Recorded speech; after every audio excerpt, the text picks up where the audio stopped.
This video tutorial is going to show you how to add a voiceover to a video using the iMovie app. On your iPad, install the iMovie app and click to open it. Tap on the Create Project button, the plus sign, and select the option to the left, which is labeled Movie. This is going to open a menu that has all of your pictures and all your videos that are currently saved to your device.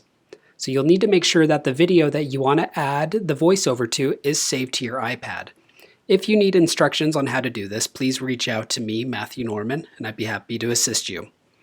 So if I tap on the thumbnail of any of these items, it's going to provide me with a little check mark. Anything with that blue check mark is going to be included in my project. Now for the purpose of this video, I'm going to just select this option, this one thumbnail in the top left corner of this menu here. It's a video that I recorded later last week. So with that selected, I'm going to select the banner at the bottom that says Create Movie at the bottom of the screen. That is going to import anything that I had that little check mark on into this timeline. If I swipe right, I can pan across the entire contents of what I've brought over into my project. This vertical line that is in the center of your screen, that is your playhead.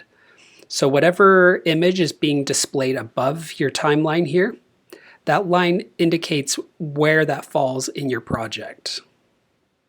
So I'm going to swipe all the way across to the right, to the beginning of my video. To add a voiceover, I'm going to select the microphone icon that is on the far left side of the screen. It's next to the camera icon. So if I tap, I'm going to come up with a little audio meter. It's going to show my voice levels to see if I'm speaking too loudly or too softly.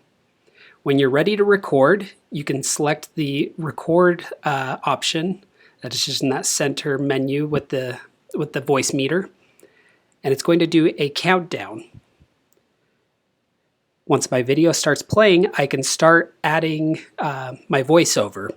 Anything that's in red is showing that it's picking up my voice and it's recording it at that particular moment in that video. And I can continue to speak and try to do this all in one take, but if you find that you're having a hard time kind of keeping up or you need to go back and refresh something, all you have to do is click stop. It's where that record button used to be. And then the menu is going to change with a few different options. If I hit cancel, it's going to eliminate that voice recording I just did. I can hit retake and it'll automatically rewind the video back to the recording I just did so I can start recording at that moment. If I click review, it's going to allow me to listen back to what I just recorded. If I'm happy with that recording I just did, I can click accept and it'll save that recording below my video. You may notice below the video on the timeline there's a little color bar that says recording 1. That is the voiceover that I just recorded.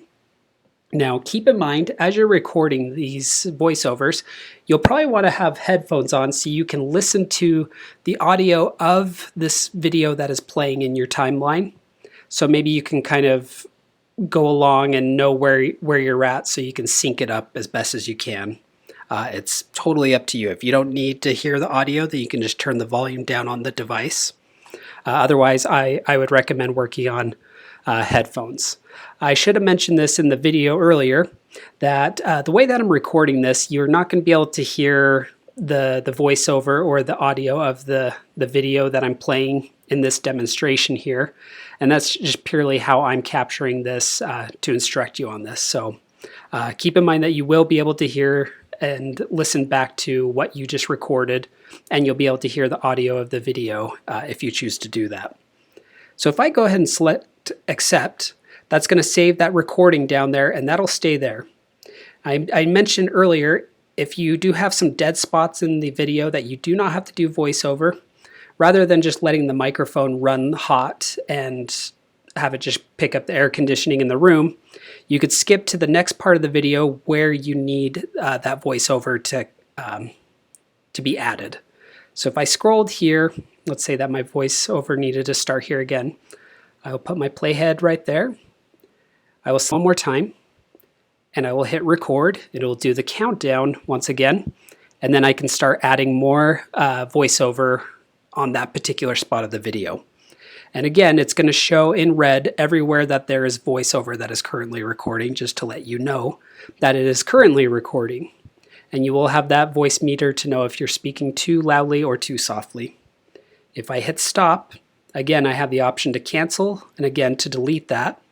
Retake it so it'll rewind back to that starting point, and then I can hit record again. I can view and listen to it to see if it turned out okay, or I can accept it. Now, keep in mind that with this recording of a voiceover, it's going to keep the audio that exists in the video that you brought into iMovie.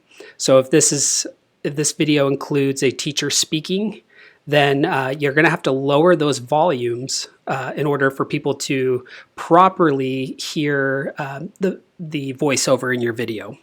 I'm going to show you how to do that next. So if you want to lower the volume of the original video, just go ahead and tap on that timeline of the video content, and it's going to present you a menu at the bottom of the screen with a few different options. We're going to select the middle option, which is titled Volume. By default, volume will always be at 100%, but you can go ahead and use the slider to lower it to 25% if you want that audio to still exist, or you can bump it down to zero so there's no confusion and it's just purely the voiceover that you want to add to that video. Once I've done that, I can tap anywhere on the screen to get out of that menu, and you'll notice there is a little mute icon in the top left corner of that timeline. My playhead is just right next to it. So next time I watch this video, all I'm going to see is the content of the video, and then I'm going to hear the voiceover and not the original audio from the video itself. So it's purely up to you. If you want to be able to just go and pick and choose where you want to add the voiceover, you're able to do that. Again, you can always click on these different pieces of voiceover. You can click on that. You can adjust the volume if it's a little too loud. You could actually come and click on the trash can icon in the bottom right corner to delete it if you want to redo that part. And you can skip around and just kind of work as you see fit.